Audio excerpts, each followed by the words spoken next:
Allah Teala Allah dostlarını belə vəsf edir. Bilin ki, Allah dostlarından qorxu və hüzün yoxdur. O kəslər ki, iman gətiriblər və Allahdan qorxurlar. Bu kəslər Allah dostlardır. O kəslər ki, iman gətiriblər, yəni iman onların qəlblərinə nüfuz edib və imanın vacib etdiyi hər bir şeyi özlərində həyata keçiriblər. Allahdan qorxurlar, yəni zahirdə bədən üzvləri ilə yaxşı, salih əməlləri həyata keçirirlər. İstər vacib əmrlərin tərk olunması və ya haramların işlənməsi kimi, bütün haramlardan uzaqdırlar. Onlar iman yolu ilə qəlblərini islah edirlər. Təqva ilə isə zahirlərini islah edirlər. Məhz bunlar Allah dostları övliyalardır.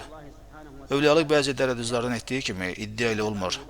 Belə ki, bu dələduzlar avam insanları aldadırlar ki, onlar Allah dostlardır.